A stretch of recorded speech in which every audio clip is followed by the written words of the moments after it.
आज उत्तर प्रदेश के हालात देखिए, एक तरफ नरसंहार हो रहे हैं, दूसरी तरफ पुलिस की हत्या हो रही है, बहन बेटियों की इज्जत लूटी जा रही है, आम आदमी मारा जा रहा है, समाजवादी पार्टी के कार्यकर्ताओं की हत्या हो रही है, समाजवादी पार्टी के नेताओं पर फर्जी मुकदमे लिखे जा रहे हैं, छात्र संघ पर ताले डाले जा रहे हैं, किसान भुखमरी के कगार पर है, नौजवान के पास रोजगार नहीं और उत्तर प्रदेश में जंगल राज है। नमस्कार वीपीएल न्यूज़ में आप सभी दोस्तों का एक बार फिर से बहुत बहुत स्वागत है। दोस्तों आज हो गया है 19 जुलाई, जो बड़ी खबरें निकल के आ रही फटाफट एक एक करके जानेंगे, लेकिन उससे पहले छोटा सा निवेदन, अगर आपने हमारे चैनल को अभी तक सब्सक्राइब नहीं किया तो प्लीज़ सब्सक्राइब के लाल बटन दबाकर चैनल को सब्सक्राइब करें। पहली और अहम जो बड़ी खबर निकल के आ रही दोस्तों, वो समाजवादी पार्टी से निकल के आ रही, जहाँ पर समाजवादी पार्टी राज्यसभा हो या फिर यूपी का विधानसभा, पूरी तरीके से यहाँ पर जबरदस्त हंगामा विधायकों ने किया है। जी हाँ, विधानमंडल के मानसून सत्र शुरू हो गया है और विपक्ष यानी समाजवादी पार्टी ने जोरदार हंगामा शुरू किया है। विपक्ष में शुक्रवार को कानून व्यवस्था के सवाल पर विधानसभा में हंगामे का पूरा आसार था। विपक्ष ने सत्ता पक्ष को इस मुद्दे पर घेरने की तैयारी कड़ी कर दी है। इस तेवर में विपक्ष ने गुरुवार को ही सदन के बाहर धरना दिया। समाजवादी पार्टी के सदस्यों ने विधानसभा परिसर में चौधरी चरण सिंह की प्रतिमा के पास सोनभद्र व संभल की घटनाओं के विरोध में धरना प्रदर्शन किया। इसके अलावा पार्टी के नेताओं पर आजम खान पर मुकदमे दर्ज होने पर भी विरोध जताया गया है। विधानसभा में नेता प्रतिपक्ष राम गोविंद चौधरी व विधान परिषद में नेता विपक्ष अहमद हसन समेत कई विधानसभा व विधान परिषद के सदस्यों ने हिस्सा लिया। लाल टोपी पहने इन सदस्यों ने भाजपा सरकार को कानून व्यवस्था के मोर्चे पर घेरा। उन्होंने कहा है कि सोनभद्र की हत्याएं, संभल में पुलिसकर्मियों पर हमला भाजपा सरकार के भारी भरकम वायदों की पोल खोल रहा है। सपा सदस्यों ने नारेबाजी भी की। इन लोगों के हाथों में पोस्टर बैनर लिए, इनमें भाजपा सरकार मस्त है, कानून व्यवस्था ध्वस्त है, सपा कार्यकर्ताओं का उत्पीड़न बंद करो, बंद करो, आजम खान के ऊपर फर्जी मुकदमा वापस लो जैसे स्लोगन लिखे दिखे।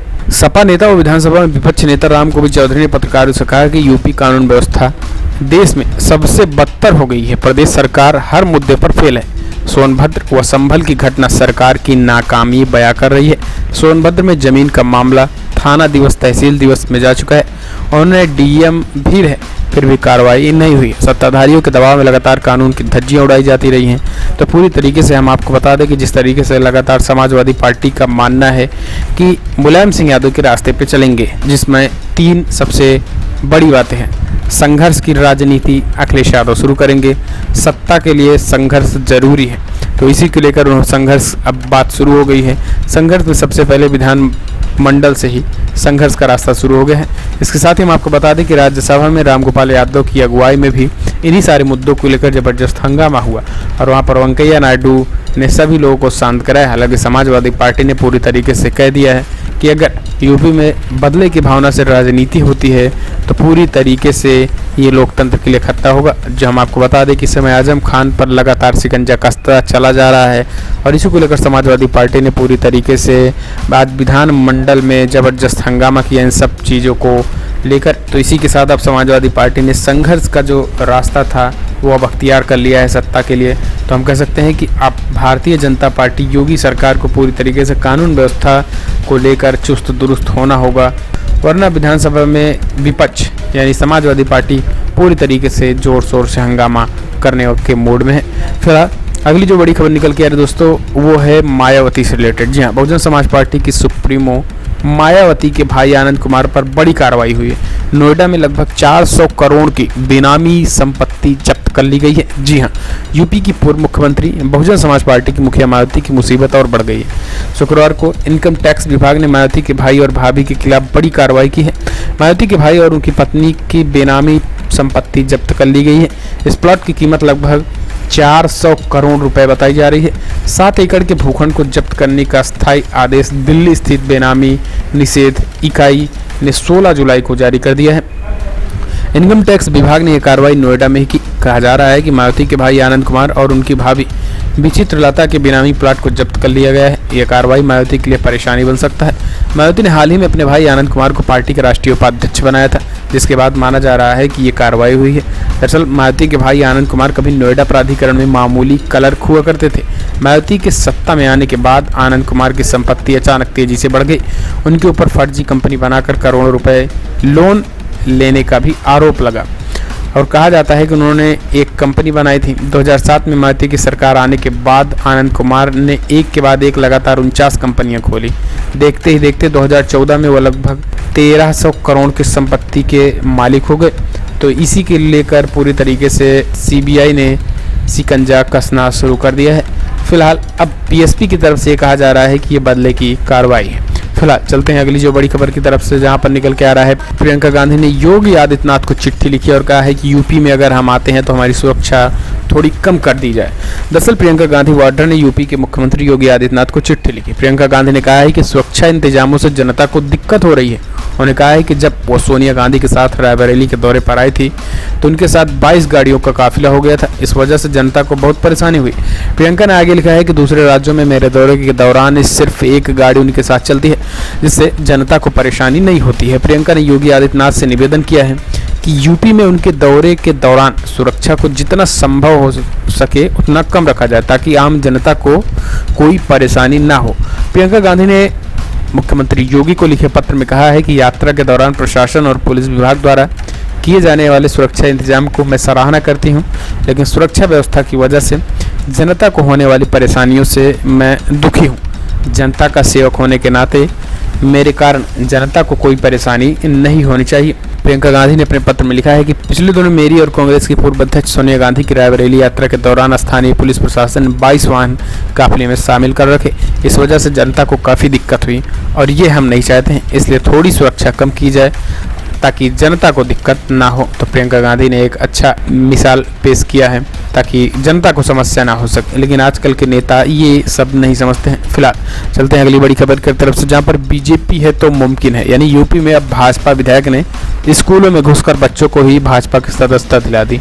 जी हाँ, क्या आपने कभी ऐसा सुना है? कभी नहीं। स्कूलों में पढ़ने वाले बच्चों किसी राजनीतिक दल का हिस्सा नहीं होते हैं, लेकिन अब बीजेपी वाले चाहते हैं कि अब बच्चे जो इंटर लेवल तक पढ़ाई कर रहे हैं, 12 लेवल तक, वो कभी आगे चल किसी राजनीतिक पार्टी का हिस्सा न बन जाए, इसलिए पहले ही बीजेपी की सदस्यता दिला दे रहे हैं। जी हाँ, दरअसल ये मामला निकल के आ रहा है चंदौली के सैयद राजा के बीजेपी विधायक ने अति उत्साह दिखाया और वो इंटर कॉलेज पहुंचकर बच्चों को बीजेपी की सदस्यता दिला दी। और वहाँ पर जो पूरी तरीके से बच्चे थे उनका अभी वोटिंग भी नहीं है, तो इसलिए तो ऐसे में ये बातें हैरान करने वाली निकल के आती है। लेकिन मोदी है तो मुमकिन है, बीजेपी है तो मुमकिन है, बच्चों को भी बीजेपी मय बना देगी, बावजूद इसके कि अभी उनको पढ़ने दिया जाए, लेकिन अभी से उनकी मानसिकता में बीजेपी भर दिया जा रहा है। तो इस तरीके से अब चलेगा देश। फिलहाल चलते हैं अगली बड़ी खबर की तरफ से, जहां पर बिहार से निकल के आ रही है बाढ़ के बीच सुशील मोदी भारतीय जनता पार्टी के नेता हैं। इस समय वर्तमान में हम कह सकते हैं कि गृह मंत्री यानी उप मुख्यमंत्री हैं सुशील मोदी, और वो देख रहे हैं मूवी सुपर 13। और लेकिन अब विपक्ष यानी आरजेडी ने भी हमला कर दिया है। जी हाँ, बाढ़ से जूझ रहे इस समय बिहार में deputy CM Sushil Modi super 30 film देखने में मस्त हैं। विपक्षी दलों के निशाने पर आ गए हैं। सोशल मीडिया फिल्म देखते हुए सुशील मोदी की तस्वीर वायरल हुई। आपको बता दें कि बिहार में बाढ़ के कारण अब तक 60 से ज़्यादा लोगों की मौत हो चुकी है। राज्य की प्रमुख विपक्षी पार्टी राष्ट्रीय जनता दल ने सुशील मोदी के फिल्म देखने पर हमला किया है। आपको बता दें कि बिहार सरकार द्वारा फिल्म सुपर 30 की टैक्स फ्री किए जाने के बाद फिल्म अभिनेता ऋतिक रोशन ने राज्य के डिप्टी सीएम सुशील कुमार मोदी से मुलाकात की। ऋतिक ने इस मुलाकात के बाद कुछ तस्वीरें सोशल मीडिया पर साझा की।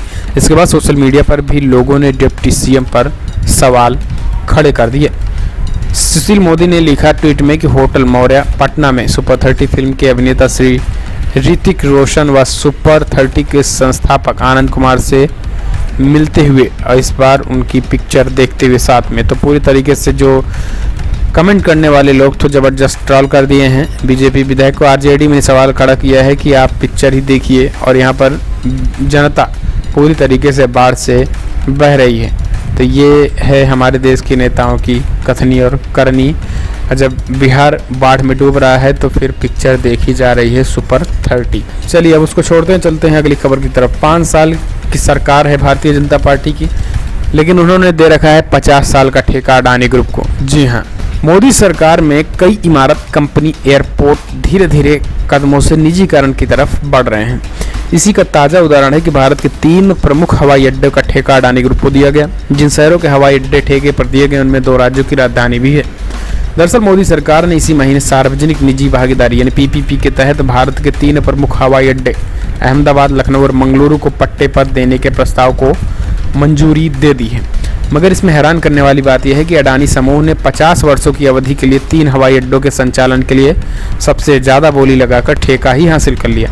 इससे इसी साल के शुरुआती महीनों में अडानी समूह ने AIE के स्वामित्व वाले जयपुर, गुवाहाटी और तिरुवनंतपुरम हवाई अड्डे के संचालन के लिए भी ठेका हासिल किया था। फाइनेंशियल एक्सप्रेस की खबर के अनुसार AIE ने बोली लगाने वाली कंपनियों द्वारा पेश किए गए प्रति यात्री शुल्क यानी PDF के आधार पर विजेता चुना था। बोली प्रक्रिया में अडानी ने सबसे अधिक प्रति यात्री शुल्क चुकाने का ऑफर रखा था।